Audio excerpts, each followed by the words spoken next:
নমস্কার, শেয়ারবাজ থেকে আমি শাশ্বত মিত্র। আমার এডুকেশনাল চ্যানেলে আপনাদের সবাইকে স্বাগত। শেষ পর্যন্ত মার্কেট একটু যেন স্টেবিলিটি দেখাচ্ছে। দুবার চেষ্টা করেছিল মার্কেট, যেখান থেকে খুলেছে সেখানে নিচে যাওয়ার জন্য। যারা আমার টেলিগ্রাম চ্যানেলের সঙ্গে যুক্ত আছেন দেখবেন বলেছিলাম যে 350, 300 থেকে 350, 300 এই জায়গাগুলো একটু ডিফিকাল্ট। তো সেইরকম 300 সকালবেলা মনে হয় 370-72 হাই করে নিচে 200 অব্দি এসেছিলো এবং ওখান থেকে আবার সাপোর্ট নেয়। অ্যাকচুয়ালি মার্কেট একটা রেঞ্জের মধ্যে থাকবার চেষ্টা করছে। দেখা যাক, যদি 350টা পেরোতে পারে সেক্ষেত্রে আবার 500, 600, 650 এই রেঞ্জটাই যাওয়ার চেষ্টা করবে বিফোর বাজেট। বাজেটের হবার পর মার্কেট চিন্তা করবে যে কোন দিকে মার্কেটের দৌড় আছে, আপসাইড ও ডাউনসাইড। সেটা তো বাজেট দেখার পর আমরা চিন্তা করব। তো কিছু স্টক তো তবে আজকে একটা লক্ষণীয় জিনিস আপনারা দেখবেন যে আজকে কিন্তু সবার পোর্টফোলিও একটু বেড়েছে। বহুদিন পর নিফটি নেক্সট 50 থেকে মনে দেখলাম অনেকটা আপ হয়েছে, দেখলাম মানে অনেক দিন পর যে পোর্টফোলিও ভালো মতো লোকের বেড়েছে। কয়েকটা একদম যে স্টকগুলো চলে না সেরকম কয়েকটা স্টক, যেমন অয়েল ইন্ডিয়া, ওএনজিসি, তো দুর্ধর্ষ চলেছে।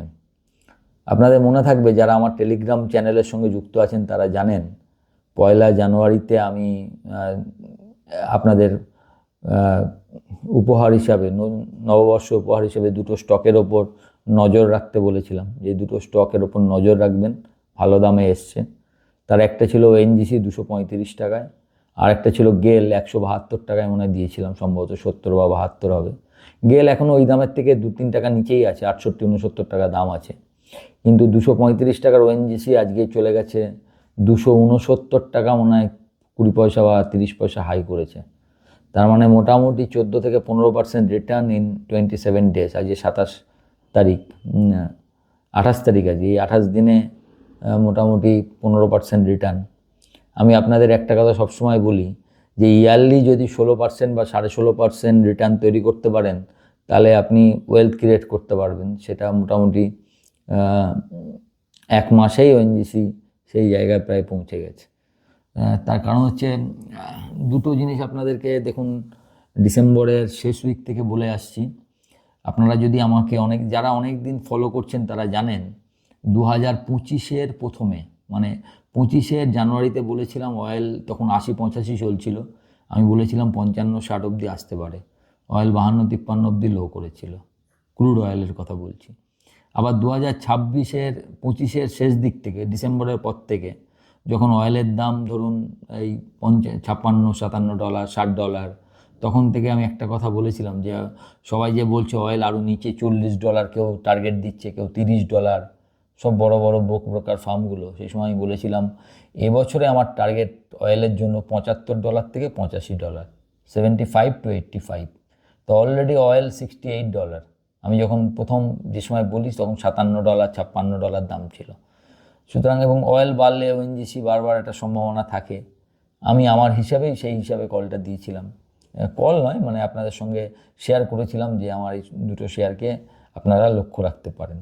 তো যাই হোক, কোনো শেয়ার লক্ষ্য রাখলে এবং সেটা আস্তে আস্তে সেই তার ফান্ডামেন্টাল ঠিক হওয়ার জন্য সেটা যে বৃদ্ধি হয় সেটা বেশ ভালো লাগে। এখন তেলের দামের সঙ্গে তো এইসব স্টকগুলো যথেষ্ট জরুরি। এখন দুটো সেক্টর নিয়ে আপনাদের একটু বলে দেবো যে দেখুন, কালকে ইউরোপিয়ান ইউনিয়ন যে চুক্তি হয়েছে তাতে তো আপনারা জানেন টেক্সটাইল, তারপর হচ্ছে জেমস জুয়েলারি, এইসব সেক্টরগুলো যেখানে প্রচুর লোক কাজ করে, সেই সেক্টরগুলো একটু ভালো হওয়ার সম্ভাবনা আছে। এটা সরকারেরও একটা বাধ্যবাধকতা যে মানুষের চাকরি যেন না যায় সেই সরকার থাকাকালীন। তো সেই জায়গা থেকে এই সেক্টরগুলো একটু ভালো হতে পারে, যদিও এখনও দামের মধ্যে সেই ভালোটা আমরা দেখতে পাইনি। দামের মধ্যে হয়তো আর কিছুদিন পরে। ব্যাপার হচ্ছে কি, এই যে চুক্তিগুলো হচ্ছে না, আপনি ভাবছেন এখানে সই হয়ে যাবে বা আমি ভাবছি এখানে সই হয়ে যাবে এখানে শেষ, তা নয়। এই ইমপ্লিমেন্টেশনে একটা বড় টাইম লাগে, 6 মাস থেকে 1 বছর লাগবে ধরুন ইমপ্লিমেন্ট করতে ঠিকঠাক, যেখানে সব কিছু ইমপ্লিমেন্টেড হবে। আবার কিছু কিছু ব্যাপার আছে ধাপে ধাপে কমবে। যেরকম এই চুক্তিটা কিছুটা নেগেটিভ গাড়ির জন্য, মানে অটো ইন্ডাস্ট্রির জন্য, কারণ অটো ইন্ডাস্ট্রি আগে কী ছিল, যে কোনো বাইরে থেকে কার যদি আপনি ইম্পোর্ট করেন আপনাকে 110% মতো ইম্পোর্ট ডিউটি দিতে হতো ইম্পোর্ট করার জন্য। তার মানে কি, যে কারটা ইউরোপে হয়তো 20 লাখ টাকা বা 15 লাখ টাকা দাম, সেটার দাম এখানে এসে এমনিতেই হয়ে যেত 30 লাখ টাকা। ফলে আমাদের লোকাল ম্যানুফ্যাকচারাররা একটা অ্যাডভান্টেজ পেত যে একই লেভেলের ওই কারটা অনেক বেশি দামে তাদের কিনতে হতো। সাধারণ লোকে নেবে কেন? তো এখন কিন্তু আপনার এন্ড ইউজার, মানে আমার আপনার মতো কাছে যারা কোনো দিন মনে করবে একটা গাড়ি কিনবো, তার কাছে অনেক রকম অপশান থাকবে। শুধু যে মারুতি কিনতে হবে, কী বলে টাটা মোটর কিনতে হবে তা নয়, আপনি বাইরের কোম্পানিগুলোকেও সব দেখতে পারবেন। ইউরোপিয়ান যত কার মেকার্স আছে, সে কারগুলোর দাম অনেক সস্তা হয়ে যাবে। মানে অডি ফডি যে দাম এখানে দিতে হয় ফর, মানে যেগুলো বাইরে থেকে একদম ইম্পোর্ট হয় ট্যাক্সের পরে, সেই দামগুলো, অডি অবশ্য এখন ভারতেও কিছু তৈরি হচ্ছে, তো যাই হোক সেই পয়সা দিতে হবে না আর কি। তো অটোর জন্য আমার মনে হয় স্লাইটলি চুক্তিটা একটু নেগেটিভ হবে। আবার দুটো আর একটা ব্যাপার আছে, এই যে টেক্সটাইল আমরা বলছি যে টেক্সটাইলের ভালো হবে, কিন্তু টেক্সটাইলের ওরা কিছু স্ট্যান্ডার্ড মেনটেন করে, সেই স্ট্যান্ডার্ডগুলো আবার ভারতকে মেনটেন করতে হবে। কিন্তু ভারতের কাছে একটা সুবিধা আছে, বাংলাদেশ মার্কেট বা যেখান থেকে যেত, বাংলাদেশে তো শুনেছেন এখন বাংলাদেশের এই টেক্সটাইলের অবস্থা খুব খারাপ, তো সেই সুযোগটা ভারত, একটা বড় মার্কেটের সুযোগটা ভারত নিতে পারবে। এবার সব কি পজিটিভ? সব পজিটিভ কোনো চুক্তিতে হয় না। আপনাকে যেরকম কিছুটা সে ছাড়ছে, আপনাকেও আপনার মার্কেট কিছুটা তাদের জন্য ছাড়তে হয়েছে। সেখানে সে কিছু জিনিস তো ইউরোপ থেকে আসবে, যেটা আমরা হয়তো নিজেরা কিছুটা বানাতাম, অতটা ভালো না হলেও, তো সেইগুলো সুবিধা, সেই মেকার্সগুলো একটু অসুবিধা হবে। এছাড়া নন ট্রিটি, মানে ট্রিটির মধ্যে নেই অথচ অসুবিধা হবে, যে জানবেন ওদের ডিফরেস্টেশন, মানে গ্রিনারি নিয়ে, যে সবুজ রাখতে হবে, এইসব নিয়ে ওদের একটা সিবিএমএ বলে একটা রেগুলেশন আছে। তো সেটা আমার মনে হয় পরবর্তীকালে ভারতের উপর একটু চাপ সৃষ্টি করবে, কারণ ওরা ওদের মতো, তারপরে ওদের, আমরা যে বলেছি যে আমরা শুধু টেক্সটাইল নয়, কী বলেন নামটা, স্পেশালিটি কেমিক্যালও আমরা ওদেরকে ডিউটি ফ্রি, এগুলো সব 12%, 17%, 18% ডিউটি ছিল, সেগুলো সব জিরো হয়ে গেছে। কিন্তু কেমিক্যালে European standard is very very rich, সেই রিচ স্ট্যান্ডার্ড আপনাকে মেনটেন করতে হবে। তো টেক্সটাইল, কেমিক্যাল, এগুলো যেন আমরা পাচ্ছি, তো আমাদের স্ট্যান্ডার্ড, এবং ভারতের আর একটা নিয়ে ওদের আপত্তি আছে, সেটা হচ্ছে কোয়ালিটি কন্ট্রোল। ওরা অনেক সময় মনে করে ভারতের quality control not up to the mark, সেই সব জায়গাগুলোকে বাধাকে আমাদের পেরোতে হবে। তো এইগুলো থাকবেই, কারণ প্রতিটা দেশের একটা নিজস্ব স্ট্যান্ডার্ড আছে। তো ওরা যদি মনে করে এই স্ট্যান্ডার্ডটা আমরা মনে করছি এটা হচ্ছে বেস্ট স্ট্যান্ডার্ড, মনে করতেই পারি, সেটা ওদের কাছে কম লাগতে পারে বা বেশি লাগতে পারে। ধরুন অন্য দেশ থেকে আমরা যে ধরনের চালটা খাই বাড়িতে, সেটা পৃথিবীর অনেক দেশেই ওটা অনেক দামি চাল, মানে আমাদের কাছে এটা স্বাভাবিক, আমরা কিন্তু ওর থেকেই এটা খেতে পারবো না। কিন্তু আমরা এখন এইগুলো ইম্পোর্ট করবো, আমাদের যেগুলো ন্যাচারাল সেগুলো আমরা অন্যদের থেকে করে ঠিক আনন্দ পাবো না। একইভাবে ওরা যে জিনিসপত্র পড়ছে বা যে ধরনের জিনিস ইউজ করছে, সেই স্ট্যান্ডার্ডটা যদি একই না হয়, সেখানে তো আপনাকে এন্ট্রি পাওয়া যাবে না। তো আমাদেরও এই জায়গাটা দেখতে হবে। তবে একটা 18-20 বছর ধরে একটা নেগোসিয়েশন, সেই নেগোসিয়েশনে একটা ফাইনাল পয়েন্টে পৌঁছানো যাচ্ছিল না। থ্যাঙ্কস টু মিস্টার ট্রাম্প, আপনি এই নেগোসিয়েশনে ফাইনাল জায়গায় পৌঁছালেন। হয়তো ট্রাম্প সাহেবের চাপ যদি না থাকতো, যে দুজনেই একদম পিঠ দেয়ালে যদি না ঠেকতো, এত সহজে কিছু গিভ অ্যান্ড টেকের মাধ্যমে, মানে আপনাকে কিছু ছাড়তে হবে, আমাকে যে কোনো একটা চুক্তিতে পৌঁছাতে গেলে কি হয়, একটা কম্প্রোমাইজের জায়গায় আসতে হয়, যেখানে আপনিও কিছু ছাড়বেন, আমিও কিছু ছাড়বো, কিন্তু লাস্টলি এটা উইন উইন পজিশন হবে। তো সেই জায়গাটা হয়তো আমরা পৌঁছাতাম না, হয়তো আমরা আরও বেশি গোড়া হয়ে থাকতাম, আরও বেশি কিছুতেই আমি এটা মানতাম না, এরম জায়গা পৌঁছাতো যদি না আমেরিকান প্রেশারটা ওখানে থাকতো। তো আমেরিকান প্রেশার যেরকম আমরা ভাবছি খারাপ হয়েছে, তো এত বড় 18 বছর 20 বছর ধরে যে চুক্তি কিছুতেই সম্পাদিত হচ্ছিল না, কিছু বটলনেকের কারণে, সেই বটলনেকগুলো তো আমরা ভাঙতে সক্ষম হলাম। কারণ আমাদের মনে হয়েছে যে আমাদের দুটো যে, মানে ভারতীয় উপমহাদেশ এবং ইউরোপিয়ান ইউনিয়নের দুজনের জন্যই যে একটা বিগার বাজার, বিগার মার্কেট ওপেন হলো। প্রায় ওরা যা দিচ্ছে সমগ্র পৃথিবীর যত লোক তার 1/4 লোক এর সুবিধা পাবে। ভাবুন তাহলে কি বিশাল বাজার আপনি উন্মুক্ত হলো দেশের কাছে। তবে এখানে একটা জিনিস আমি ধন্যবাদ জানাবো সরকারকে, যে এত চাপের মুখে আমেরিকা শুধু নয়, ইউরোপিয়ান ইউনিয়নের কাছেও নিজের ডেয়ারি এবং কৃষি এই দুটো সেক্টরকে সরকার খোলেনি। আমরা আগে থেকেই বলেছি আমাদের ডেয়ারি এবং কৃষি, যেটায় আমাদের যে কৃষকরা যুক্ত, সেই সেক্টর আমরা খুলব না। সেটা কিন্তু এখনও শুধুমাত্র ভারতীয়দের জন্যই রাখা আছে, আমরা এখনও এটা ওপেন করিনি।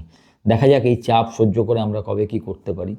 এটা অবশ্যই একটা ভালো পদক্ষেপ, কিন্তু এটা ফাইনালাইজ হতে একটা টাইম লাগবে। দ্বিতীয় কথা হচ্ছে এই আমাদের সদর্থক দিক কোনটা, আমেরিকার সঙ্গে আমাদের একটা বিশাল আপনার রপ্তানি আমদানি ছিল, সেই রপ্তানিটাকে তো কোথাও গিয়ে আমাকে ভাগ ভাগ করে বিভিন্ন জায়গায় পাঠাতে হবে, নাহলে তো রপ্তানিটা আমাদের দেশের লোকে কাজ হারাবে। তো সেই জায়গাটা আমরা আস্তে আস্তে তৈরি করছি।